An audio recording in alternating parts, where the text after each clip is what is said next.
Hi hello friends, అందరూ ఎలా ఉన్నారండి? అందరూ బాగున్నారా? ఈరోజైతే మేక తలకాయ కూర ఏ విధంగా వండాలో చూద్దామండి. వంట రాని వాళ్ళు కూడా ఈజీగా వండుకునేలా ఈ వీడియోలో చూపిస్తాను. ఇక్కడ నేను మేక తలకాయ కూర వండి అలాగే జీరా రైస్ కూడా చేశానండి.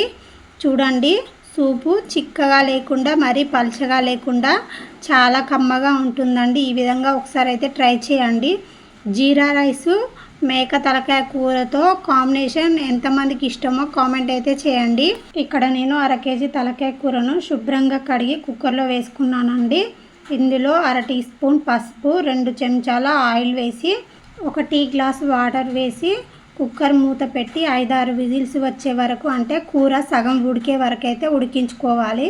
ఇప్పుడు మనం మసాలా కోసం 3 టీ స్పూన్ల ధనియాలు, 4 దాల్చిన చెక్కలు, 2 ఇలాచి, 4 లవంగాలు, 2 బ్లాక్ ఇలాచి వేసాను. మీరు అనాస పువ్వు కూడా వేసుకోండి. అలాగే వీటన్నింటిని చల్లారిన తర్వాత మనమైతే మెత్తగా ఈ విధంగా మిక్సీ అయితే పట్టుకోవాలి.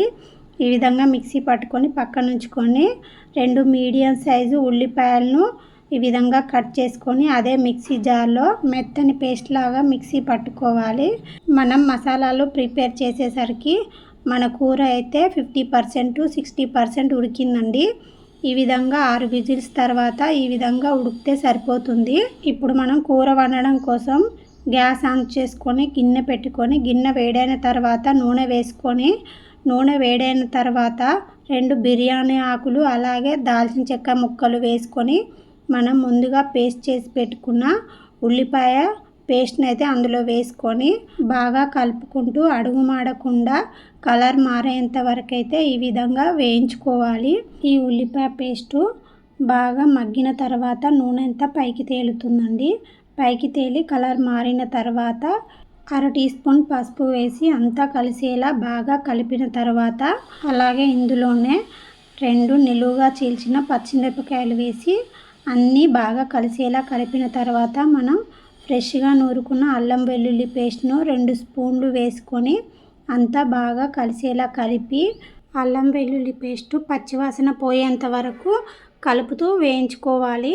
తర్వాత మనం ముందుగా ఉడికించి పెట్టుకున్న కూరనైతే ఇందులో వేసుకోవాలి. మనం కూర ఉడికించినప్పుడు ఏమైనా వాటర్ మిగిలితే అవి పక్కన ఉంచుకొని కూర వరకు వేసి కూరనంతా బాగా కలిసేలా కలిపి 5 నిమిషాలు మూత పెట్టి మగ్గనివ్వాలి.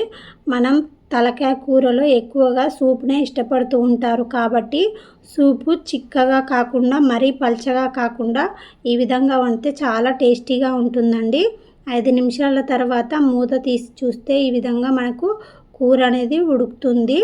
తర్వాత అంతా కలిసేలా కలిపి తగినంత కారం వేసుకోవాలి. ఇక్కడ మాది కారం ఎక్కువ ఉంది కాబట్టి నేనైతే 2 స్పూన్లు కారం వేసుకున్నాను. సూప్ లాగా చేసే ఏ కూరలోకైనా అలాగే పప్పుచారులోకైనా కూడా గల్లుప్పు వేస్తే టేస్ట్ అనేది బాగుంటుందండి. ఇక్కడ నేను తగినంత గల్లుప్పు అయితే వేసి అంతా బాగా కలిసేలా కలుపుకున్నాను.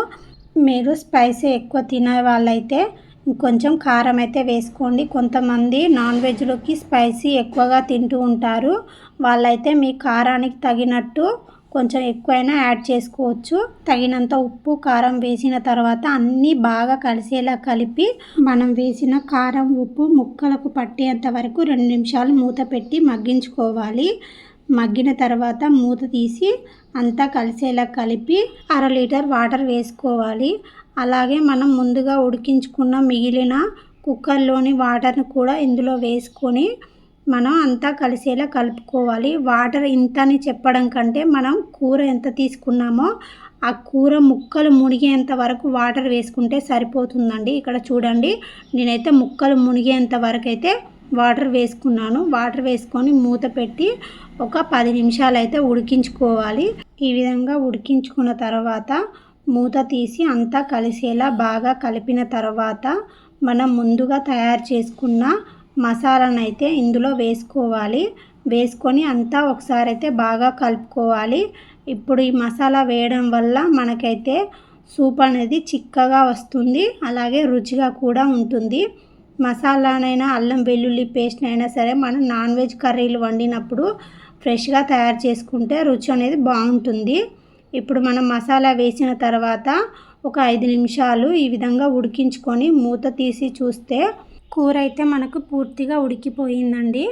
చూడండి, మనకు తలకాయ కూరలో ఎక్కువ చాలామంది సూపే తింటూ ఉంటారు. ఎందుకంటే సూపే టేస్ట్గా ఉంటుంది కాబట్టి. కావాలంటే మీరు ముక్క ఉడికిందో లేదో తెలుసుకోవడానికి ఒక చిన్న ముక్కను తీసుకొని ఒక గిన్నెలో వేసుకొని కొన్ని వాటర్ వేసుకొని ఈ విధంగా నొక్కి చూస్తే ముక్క అయితే పర్ఫెక్ట్గా ఉడికిందండి. చూశారు కదా, ఎంతో కమ్మగా ఉండే మేక తలకాయ కూర అయితే రెడీ అయిపోయిందండి. సూపు ఈ విధంగా చిక్కగా కాకుండా మరీ పల్చగా కాకుండా ఇలా ఉంటే సరిగ్గా ఉంటుందండి. ఇప్పుడు స్టవ్ ఆఫ్ చేసుకొని కొత్తిమీర చల్లుకొని అంతా కలిసేలా బాగా కలుపుకొని ఒక గిన్నెలోకి తీసుకుంటే ఎంతో కమ్మగా ఉండే మన తలకాయ కూర అయితే రెడీ అయిపోయింది. మేక తలకాయ కూర కాంబినేషన్లో బగారా రైస్ లేదా జీరా రైస్ కాంబినేషన్ అయితే చాలా చాలా బాగుంటుందండి. ఈరోజు ఈ కూరలోకి కాంబినేషన్గా నేను జీరా రైస్ చేశానండి. టేస్ట్ అయితే చాలా చాలా బాగుంది.